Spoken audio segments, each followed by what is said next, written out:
आप सभी लोगों का मेरे YouTube चैनल पर बहुत बहुत स्वागत है। छांदोग्य उपनिषद में क्रतु की अवधारणा आई है, उसे आपके सामने स्पष्ट करने का प्रयास किया जाएगा। क्रतु का जो विचार है वो हमारे व्यक्तिगत जीवन के लिए बहुत ही इम्पोर्टेंट है, महत्वपूर्ण है और सामाजिक उन्नति के लिए भी बहुत इम्पोर्टेंट है। व्यक्ति का हमेशा जो है वो समाज के साथ नाता जुड़ा रहता है। जैसे इंजन होता है तो इंजन जब आगे बढ़ता है तो डिब्बों को भी ले करके चलता है। तो इंसान का अपना जो व्यक्तिगत जीवन होता है उसमें जो भी उपलब्धियां प्राप्त की जाती हैं, कहीं ना कहीं समाज को उसका अंश प्राप्त होता है। इसलिए हर इंसान की सहभागिता सामाजिक उन्नति के लिए किसी न किसी रूप में होती है। जो क्रतु का विचार है उसके संबंध में समझना चाहिए कि क्रतु जो है वो है संकल्प करना। क्रतु का माने यज्ञ भी होता है, एक महान ऋषि भी थे क्रतु। लेकिन छांदोग्य उपनिषद में जो क्रतु की अवधारणा आई है वो संकल्प, इच्छा शक्ति, इन संदर्भों में उसका विश्लेषण किया गया है। यानी हम जैसा संकल्प करेंगे वैसे ही हो जाएंगे, हमारे भविष्य का निर्माण वैसा ही होगा।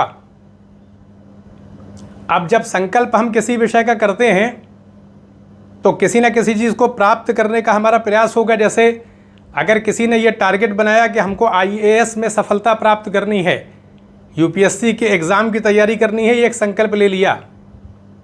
अगर इसकी सिद्धि हो जाती है, अचीव कर लिया जाता है इसको और IAS के तौर पर नियुक्ति मिल जाती है, तो इंसान अपने व्यक्तित्व के माध्यम से, रचनात्मकता के ज़रिए, क्रिएटिविटी के ज़रिए हम जिस ज़िले में काम कर रहे हैं वहाँ पर काफ़ी अच्छा इंतज़ाम कर सकते हैं। अगर शहर के अंदर पेड़ कम है, जैसे कि अभी तापमान बढ़ता चला जा रहा है, तो एक ज़िला होता है वहाँ पर पेड़ की कमी रहती है, ज़मीन खाली रहती है। तो अब ये हमारे ऊपर है कि हम अगर रुचि लेते हैं, ज़िलाधिकारी हैं, रुचि लेते हैं तो शहर का सर्वे कराएँ, कार लेके निकले, देखें कहाँ कहाँ पर ज़मीन खाली है, निकाला जाए समय, और उसके बाद जो है वो वहाँ पर प्लांटेशन किया जाए, वहाँ पर पेड़ लगाए जाएं। तो इससे क्या होगा कि अगर इसी प्रवृत्ति को अपनाया जाएगा तो उस शहर के अंदर पेड़ों की संख्या बढ़ती चली जाएगी। तो फिर क्या होगा, उस जो तापमान है उस शहर का थोड़ा सा कम हो जाएगा। तो अगर हमने संकल्प लिया, अगर ज़िलाधिकारी के तौर पर तैनात हैं, ये संकल्प ले लिया कि शहर के अंदर पेड़ को जो है लगाना है, इस पर अतिरिक्त प्रयास करना है और इसमें अगर सफलता प्राप्त कर ली गई तो कहा जा सकता है कि जो हमने संकल्प किया वैसा ही परिणाम निकला और तापमान कम हो गया और अच्छी आबो हवा भी उस ज़िले की हो जाएगी। तो कहने का अर्थ है कि हम जैसा संकल्प करेंगे वैसे ही हो जाएंगे। और आप देखेंगे उपनिषदों में ये बात आई है। तो कहने का अर्थ है कि जैसे ही हम किसी विषय का संकल्प करें, अगर IAS का संकल्प लिया हमने कि हमको बनना है, तो फिर ये देखना पड़ेगा कि उसमें किन किन चीज़ों को पूरा करना है। मेंस का एग्ज़ाम लिखना है तो कैसे लिखना है, लेखन शैली हमारी कैसी है, निबंध लिख सकते हैं कि नहीं लिख सकते, और जो प्रारंभिक परीक्षा में प्रश्न आए हैं उनका स्वरूप क्या है। एक नेचर देखिए कि कोई भी चीज़ अपने नेचर से बाहर नहीं जाती है, वैरायटी हो जाती है लेकिन स्वरूप वही बना रहता है। जैसे हमारे शरीर का ढांचा है तो आकार, प्रकार, बॉडी सबकी अलग हो सकती है, ढांचा वही रहता है। तो हमारी क्या निगाह है उसके प्रारंभिक परीक्षा का ढांचा देखने की, अगर उसको देख लिया हमने तो उसी हिसाब से अलग अलग विषयों की तैयारी करके एक सारगर्भित नोट्स तैयार कर लिया जाए और ज़्यादा से ज़्यादा प्रश्नों को हल करने का प्रयास किया जाए। क्योंकि जब प्रारंभिक परीक्षा में हमको प्रश्न ही हल करने हैं तो सबसे ज़्यादा ऑब्जेक्टिव सवाल को हल किया जाए। धीरे धीरे क्या होगा कि करते करते ऑब्जेक्टिव सवाल लगाते लगाते एक मानसिकता निर्मित हो जाएगी, उसमें सफलता के चांस हमारे बढ़ जाएंगे। तो क्योंकि उसी नेचर का है तो उसी प्रकार का कार्य करना चाहिए। फिर मुख्य परीक्षा में देख करके हम अपनी सफलता को तय कर सकते हैं कि भाई हमें सारगर्भित आंसर लिखना है तो कैसे लिखना है। किसी चीज़ का जब प्रश्न पूछा जाता है तो उस प्रश्न के अंदर डिमांड क्या होती है, डिमांड किससे कितने हिस्सों में बटी होती है, अब उसको बांट करके हम कैसा संतुलित लेखन करें। क्योंकि जैसे ही हम शुरुआत करेंगे अंत हमारा निश्चित हो जाएगा। क्योंकि अगर हमने शुरुआत कर दिया तो फिर हमें उसी हिसाब से लिखते चले जाना है। तो अगर हम अच्छी शैली में अच्छे ढंग से लिखते चले जाएंगे तो हमको वहाँ सफलता मिल जाएगी। और फिर इंटरव्यू का मामला आएगा तो हमने इतना परिश्रम किया, उसमें सफलता मिल जाएगी। तो हमने जो संकल्प लिया उसको हमने सिद्ध कर लिया, और सिद्ध कर लिया तो इसका अर्थ ये है कि हमारी रचनात्मकता अब सोसाइटी को उपलब्ध हो जाएगी। अब हम चयनित हो गए हैं तो अपनी इच्छा के हिसाब से संविधान के दायरे में रहते हुए कार्य हम कर सकते हैं। तो क्रतु की जो अवधारणा है वो संकल्प शक्ति से जुड़ी है। लेकिन जब हम संकल्प लेते हैं तो सीधी सी बात है कि संकल्प लेने का अर्थ ही होता है कि कर्म आ जाता है वहाँ पर। और जहाँ कर्म आ जाता है वहाँ निरंतरता भी आ जाती है। अब हमारा अगर संकल्प बहुत मजबूत होगा तो हम लगातार कर्म करेंगे, उसके हिसाब से अपनी दिनचर्या भी हम निश्चित करेंगे। देखेंगे कि क्या हम रात में जग करके पढ़ते हैं कि सुबह उठना ठीक रहेगा, 5 बजे उठ जाते हैं, अच्छी आबो हवा भी रहती है तो उस समय शांति का वातावरण रहता है, 4 से 5 घंटा 9 बजे तक हम बैठ के पढ़ सकते हैं। थोड़ा इधर उधर मतलब फ्रेश होने के लिए 1 घंटा अगर ले लिया जाए तो काफ़ी हद तक 4 आवर तक हमारी तैयारी हो सकती है। अगर हम 4 बजे उठ जाएँ तो बहुत अच्छा है। तो कहने का अर्थ है कि फिर अपनी दिनचर्या को भी निश्चित करना पड़ेगा, अपनी एक्टिविटी को भी निश्चित करना पड़ेगा, क्योंकि जो संकल्प हमने लिया है उसी हिसाब से हमें अपनी गतिविधियों को निश्चित करके कार्य निरंतर करना पड़ेगा। और जब हम करते चले जाएंगे तो हमने क्योंकि संकल्प लिया है तो उसको प्राप्त कर सकते हैं। और हमने संकल्प लिया, कार्य नहीं किया तो संकल्प हमारा आदर्श होकर के रह जाएगा। हमने अपनी गतिविधियों को स्कैटर कर दिया, इधर उधर कर दिया, ध्यान नहीं दिया, मन पे चल रहे, आदत पे चल रहे, कभी पढ़ रहे कभी नहीं पढ़ रहे, इधर उधर हमारा समय चला जा रहा है तो संकल्प हमारा सार्थक नहीं होगा। इसलिए जो क्रतु की अवधारणा है उसमें यह है कि अगर हमने मान लिए कोई ऐसी अवधारणा किया कि हमें जो है वो दौलत हासिल करना है, हम किसी पद पे बैठे हुए हैं, तो भ्रष्टाचार के प्रति अगर हमारी मानसिकता निर्मित हो गई तो हम बस वैसे ही हो जाएंगे। और अगर हमारी मानसिकता हुई कि हम ब्रह्म को प्राप्त करेंगे और प्रतिदिन ध्यान करेंगे, 1 घंटे तक ध्यान करेंगे ब्रह्म का, तो हमने क्योंकि संकल्प ले लिया है तो अब अगर ध्यान करने लगेंगे तो उसका लाभ हमको मिलेगा। तो कहने का अर्थ है क्रतु का मतलब होता है निश्चय करना, धारण करना, संकल्प लेना किसी भी विषय में। तो जो हमारा व्यक्तित्व होता है वो हमारे संकल्प से ही चरितार्थ होगा, मीनिंगफुल होगा। वो हम अपने व्यक्तित्व को संकल्प के माध्यम से चरितार्थ कर सकते हैं, समाज में कुछ एक हम कह सकते हैं उसको स्थापित कर सकते हैं, लोग हमको जान सकते हैं, हम समाज को दे सकते हैं, अपने परिवार को दे सकते हैं। हमारे व्यक्तित्व की आभा जो क्रिएटिविटी होती है उसका प्रदर्शन कर सकते हैं अच्छी जगह, लेकिन फिर संकल्प के लिए ईमानदारी आवश्यक हो जाती है। चाहे धर्म का क्षेत्र हो, जैसे अगर किसी ने ये संकल्प ले लिया कि हमको मोक्ष प्राप्त करना है, तो अब मोक्ष प्राप्त करने के लिए जिस मार्ग पे चलना पड़ेगा, जिस ढंग को अपनाना पड़ेगा, उन सारी चीज़ों से परिचय आवश्यक है। किसी गुरु को भी तलाशना पड़ेगा और फिर धीरे धीरे अगर हम प्रयास करेंगे तो संकल्प ले लिया है तो जो लोग संकल्प ले लेते हैं वही फिर पहुंचते भी हैं। तो इसलिए क्रतु का मतलब ये है कि हमारा जैसा संकल्प होगा हमारे व्यक्तित्व का वैसे ही विकास होगा, वैसे ही हम हो जाएंगे। और समाज के अंदर हम देखें जो लोग बुरा काम कर रहे हैं, अब बुरा काम तो अलग अलग प्रकार का हो जाता है, लेकिन जो लोग भी बुरा काम कर रहे हैं तो कहीं ना कहीं वो संकल्प के माध्यम से ही विचार करके ही कर रहे हैं, उनके मन ने सहमति दे दिया है। और अगर किसी बाध्यता की वजह से, किसी मजबूरी की वजह से, किसी दबाव की वजह से किया जा रहा है तो एक अलग बात हो जाती है।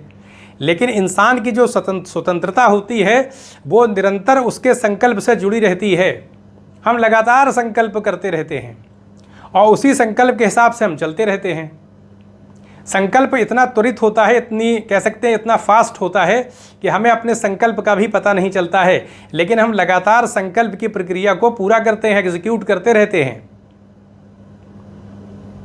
तो जो क्रतु की अवधारणा है वो इंसान के व्यक्तित्व को ऊंचाई भी दे सकती है जैसा संकल्प करेंगे, और समाज के अंदर हम गिर भी सकते हैं। बहुत बड़े बड़े अपराधी भी समाज के अंदर हैं, बड़े बड़े बाहुबली भी समाज के अंदर हैं। लेकिन अगर देखा जाए जितने लोग बुरा काम करते हैं, अगर देखा जाए तो समाज में कभी उनका भला नहीं होता है। उनका अंत जो होता है हमेशा देखा गया है खराब ही रहता है, क्योंकि बुराई जो है वो कभी भी अच्छाई को प्रकट नहीं कर सकती। प्रेम जो होता है वो निस्वार्थ होता है, यानी जो प्रेम की जो शक्ति होती है वो कभी इंसान को नीचे नहीं गिरने देती, लेकिन प्रेम वास्तविक होना चाहिए। तो इसलिए क्रतु की जो अवधारणा आई है छांदोग्य उपनिषद में, वो बहुत ही महत्वपूर्ण है। हालांकि अगर हम उपनिषदों के हिसाब से देखें तो उसका उद्देश्य ब्रह्म की प्राप्ति ही है, लेकिन समाज में संकल्प शक्ति के माध्यम से हम अपनी शक्ति का सृजन कर सकते हैं, क्योंकि संकल्प के माध्यम से ही हम कार्य कर पाएंगे। क्योंकि हमारा स्वभाव हमारे रास्ते में रोड़ा बनेगा। समाज के अंदर हम जीवन जी रहे हैं, समाज की गतिविधियाँ, सामाजिक गतिविधियाँ हमारे रास्ते को रोक सकती हैं। हमारे परिवार के लोग रास्ता रोक सकते हैं। हमारे दोस्त अगर अच्छे हैं, हमको इनकरेज कर रहे हैं, तो वहाँ से हमको फ़ायदा मिलेगा। लेकिन समाज के अंदर लोग पीछे भी करते हैं, डिस्करेज करने का काम करते हैं। तो समाज के अंदर रहते हुए अपने व्यक्तित्व का निर्माण करना आसान नहीं होता, इसलिए सेपरेशन की आवश्यकता रहती है। यानी संकल्प जब कर लेंगे तो फिर हमारा ध्यान किसी तरफ नहीं जाएगा, और क्योंकि संकल्प कर लिया है कि अब इसको प्राप्त करके ही रहेंगे, तो फिर अपनी एक जीवन शैली, दिनचर्या हम निश्चित कर लेंगे, क्योंकि हमें चीज़ों को ऑर्डर में लाना है। ऑर्डर नहीं होगा तो हमारा जो नेचर है, जो आदत है, उसको एक व्यवस्था के तहत लाने का प्रयास करेंगे। जैसे ट्रेन होती है तो पटरी पर चलती है, एक व्यवस्था के तहत, ऑर्डर के तहत वो गति जब करती है तो अपने डेस्टिनेशन पे वो क्या पहुंच जाती है। तो इसलिए किसी भी चीज़ को सबसे पहले असंभव नहीं मानना चाहिए। क्रतु की अवधारणा बता रही है हम किसी भी चीज़ को प्राप्त कर सकते हैं, कोई चीज़ असंभव नहीं है। लेकिन अब हमारे संकल्प पर और उस संकल्प के साथ निभाई गई ईमानदारी के उस पर परिणाम निश्चित होगा। अगर हम ईमानदार होंगे और सच्चाई से प्रयास करेंगे, हमारे अंदर कमज़ोरी हो सकती है, हो सकता हो हम आईएएस के लिए उतना अच्छा लेखन नहीं कर पा रहे हो, लेखन में कमज़ोरी आ रही हो, लेकिन ये जो कमज़ोरी है, वीकनेस है, इसे दूर किया जा सकता है। बहुत सारे ऐसे लोग हैं जो बहुत ही कमज़ोर थे लेकिन बड़े बड़े साहित्यकार भी बन गए। कहा जाता है कि अभ्यास से सारी चीज़ें हासिल हो जाती हैं, क्योंकि अगर हमें अच्छे ढंग से लिखना है तो लिखने का जो स्वरूप होता है, उसमें जो पूछा गया है, जिस चीज़ पर हमको लिखना है, उसका अच्छे से स्वरूप पता होना चाहिए। अगर हम ईर्ष्या के बारे में कोई निबंध लिखना चाहते हैं तो हमें ईर्ष्या के विविध पक्षों की जानकारी होना आवश्यक है। अब ये जानकारी हम अलग अलग स्रोतों से प्राप्त कर सकते हैं, उसके आधार पर हम उसके फैक्टर तय कर सकते हैं। यानी ईर्ष्या किन किन रूपों में प्रकट हो सकती है, अलग अलग उसका डायमेंशन हम नोट कर सकते हैं, पढ़ सकते हैं, उसका ड्राफ्ट तैयार कर सकते हैं। उसके बाद ड्राफ्ट तैयार करने के बाद अपने शब्दों के माध्यम से हम अच्छे से उसको लिख सकते हैं। तो किसी भी चीज़ के बारे में लिखने का मतलब है कि उसके अलग अलग एस्पेक्ट के बारे में, यानी अलग अलग संदर्भों के बारे में जानकारी को कलेक्ट करना और फिर अपनी क्रिएटिविटी के ज़रिए उसको एक शब्द की सीमा में लयबद्धता के साथ उसको लिखते चले जाना। तो वो वीकनेस हमारी दूर हो जाएगी और आईएएस बनने का जो हमारा संकल्प है वो पूरा हो जाएगा। क्योंकि लेखन जो शैली होती है, जो लिखने का मामला है, वही मुख्य परीक्षा का मतलब ही क्या होता है, मुख्य परीक्षा। तो अगर हम ये सोचें कि हम निबंध उसी वक्त लिख लेंगे तो संभव नहीं होगा। निबंध जो है वो हफ्ते में 1 या 2 निबंध लिखना ही चाहिए, और जैसा पूछा जा रहा है वैसे लिखना चाहिए। यानी जो स्वरूप बदल गया, अब जैसे दार्शनिक निबंध पूछे जा रहे हैं तो वैसा ही लिखना चाहिए। तो हम अपने जीवन के किसी भी क्षेत्र में संकल्प के माध्यम से, क्रतु के माध्यम से किसी भी चीज़ को कर्म की निरंतरता के ज़रिए प्राप्त कर सकते हैं। हमारे काम करने का ढंग हो, उसमें के अंदर हमें जो है भ्रमित नहीं होना है। यानी ऐसा ना हो जाए कि हम अपनी इच्छाओं पर चल रहे हैं। हमारी हर चीज़ तय होनी चाहिए कि हमको कितने बजे उठना है, किसने क्या करना है, कैसे क्या करना है, सारी चीज़ों को हम कर लें, तय कर लें। ज़रूरी नहीं है कि हर चीज़ को हम तय करें कितने बजे से इतने बजे तक पढ़ना है, लेकिन हमारा एक होना चाहिए कि हाँ, हमको इतने आवर की स्टडी करनी है हर हाल में, और उसको प्रतिदिन पूरा करना है। तो जैसे जैसे हम पूरा करेंगे, इसका मतलब है हम संकल्प पर चल रहे हैं। और जब हम संकल्प पर चल रहे हैं तो धीरे धीरे क्या होगा, शक्ति का सृजन होगा। शक्ति का सृजन होगा मतलब कि हम ज़्यादा चीज़ों को सीखेंगे, हमारी बुद्धि बढ़ने लगेगी, अलग अलग विचारों को वो ग्रहण करने लगेगी, नए नए विचार प्रकट होने लगेंगे, क्रिएटिविटी बढ़ने लगेगी और उसका हमको लाभ मिलेगा। तो जब हम कोई संकल्प कर लेते हैं तो उसी हिसाब से हमारे व्यक्तित्व का निर्माण होता है। यह क्रतु की अवधारणा है। हम कुछ भी प्राप्त कर सकते हैं। हमें डर, भय, इन सारी चीज़ों से दूर होना चाहिए। हम ये ना सोचें कि हमारी पृष्ठभूमि क्या है, या बहुत अमीर लोग ही सिविल सेवा में सफल हो सकते हैं, ऐसा कुछ भी नहीं है। जो प्रश्न पत्र निर्धारित किया जाता है वो ऐसे स्वरूप का होता है कि सभी के लिए होता है। तो अपनी क्षमताओं को भी देख लेना चाहिए कि क्या क्या चीज़ पूछी जा रही है और किस मामले में हम कमज़ोर हैं। जिस मामले में कमज़ोर है तो उसको सही से हम ट्रीट करें, उसको हासिल करें, एक्वायर करें, और कोशिश से वहाँ भी होगा, वहाँ भी संकल्प लेंगे। तो अगर हमारी मैथ अच्छी नहीं है तो वो भी अच्छी हो जाएगी। रीजनिंग में कमज़ोर है तो उसके लिए भी बहुत सारे स्रोत है, प्रयास हम कर सकते हैं। तो कहने का अर्थ ये है कि क्रतु की अवधारणा ये बताती है कि हमारे कर्मों के माध्यम जो संकल्प लेंगे और उसके माध्यम से जो हम कर्म करेंगे, उसके ज़रिए हम अपने को समाज में स्थापित कर सकते हैं, किसी भी चीज़ को प्राप्त कर सकते हैं, अचीव कर सकते हैं। तो निराशा में पड़ने की आवश्यकता नहीं है। क्रतु की अवधारणा ये भी बताती है कि उम्र का कोई संबंध नहीं है। अब मोक्ष प्राप्त करने का विचार अगर हमको 50 साल के बाद आ रहा है कि हमें मोक्ष प्राप्त करना चाहिए, तो पर्याप्त समय है।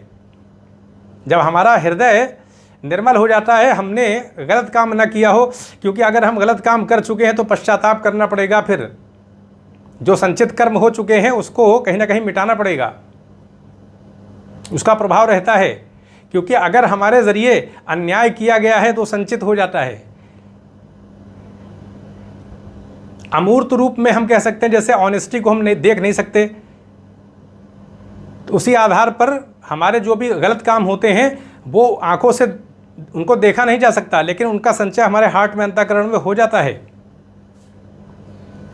तो इसलिए क्रतु की अवधारणा जो छांदोग्य उपनिषद में आई है वो ये बताती है कि इंसान के अंदर क्रिएटिविटी होती है, और क्रिएटिविटी को अपनी इच्छाओं के हिसाब से संकल्प के आधार पर हम उसको चरितार्थ कर सकते हैं, रूप दे सकते हैं, और अपने व्यक्तित्व का निर्माण हम कर सकते हैं समाज के अंदर, और निरंतर आगे बढ़ सकते हैं। बस ये है कि ईमानदारी के साथ कर्म करें, क्योंकि संकल्प के साथ कर्म भी आ जाता है, और किसी भी चीज़ को असंभव मान के नहीं चलना है, और अपने को कमज़ोर भी नहीं समझना है। अगर हम गलत काम करते हैं तो हमारे संकल्प का ही परिणाम होता है, हमने सेलेक्ट किया होता है। जो मन तय करता है वैसे ही लोग हो जाते हैं, और कहा गया है कि मृत्यु के समय जो विचार हम करते हैं वैसे ही हो जाते हैं, वही प्राप्त हो जाता है। लेकिन जो लोग गलत काम कर रहे हैं तो मृत्यु के समय बहुत अच्छा विचार मन में नहीं आएगा। देखा जाता है जो जिस क्षेत्र में ज़्यादा अभ्यास किया जाता है वही चीज़ हमें अंतिम समय में भी वही चीज़ प्रकट होकर दिखाई पड़ती है। जो लोग सच्चाई के रास्ते पे हैं तो जब उनकी मृत्यु होती है तो उस समय भी सदाचार की बातें ही आती हैं। तो इसलिए अभ्यास की भी बहुत बड़ी महत्ता है। हम जैसे होंगे अंतिम समय में भी हमारी मानसिकता वैसी ही हो जाएगी। तो इसलिए ये विचार आपके सामने रखना था। क्रतु का मतलब संकल्प इच्छा शक्ति से है, और इसके माध्यम से हम समाज के अंदर खुद को स्थापित कर सकते हैं और निरंतर कर्म करके किसी भी कार्य को सिद्ध कर सकते हैं। इसलिए हमें निराशा में पड़ने की कोई आवश्यकता नहीं है। तो ये आपके सामने संक्षेप में एक विचार रखा कि हम जैसा चाहेंगे हम वैसे ही हो जाएंगे। तो यहीं पर अनुमति दे अपना, अगर आपको कोई विचार है तो इसमें अपना विचार प्रकट कर सकते हैं, आप कमेंट कर सकते हैं, क्योंकि बड़े बड़े विद्वान लोग भी देखते हैं वीडियो को। हर इंसान के अंदर अपनी विशेषता होती है। तो जब आप कमेंट करेंगे तो यूट्यूब में कमेंट के ज़रिए सीखने वालों की संख्या बहुत ज़्यादा है। न्यूज़ चैनल में आप देखेंगे तो 1,000 ऊपर से लाइक का बटन उसमें रहता है, यानी लोगों ने कमेंट पढ़ा होता है उस पर लाइक करते हैं। तो कमेंट आप ज़रूर किया करें। कहीं भी वीडियो देख रहे हैं कमेंट करके छोड़ दें, हो सकता हो न जाने कितने उसको देख करके एक सही ज्ञान वहाँ से भी प्राप्त कर सकते हैं। ज्ञान का माध्यम यानी अपने व्यक्तित्व की जो हमारी क्रिएटिविटी है उसको कमेंट के ज़रिए रखा ही इसीलिए गया है। कमेंट करके लोग समाज को शिक्षित कर सकते हैं, अपना विचार प्रकट कर सकते हैं। जो लोग देखेंगे उससे बहुत रास्ता मिलता है। तो जो विचार आपके सामने रखा गया है उस पर आप कमेंट कर सकते हैं, और चैनल को सब्सक्राइब भी करें, शेयर भी करें, ताकि ये क्रतु की अवधारणा दूसरों तक भी पहुंचे। तो यहीं पर अनुमति दें। आप सभी लोगों का बहुत बहुत धन्यवाद।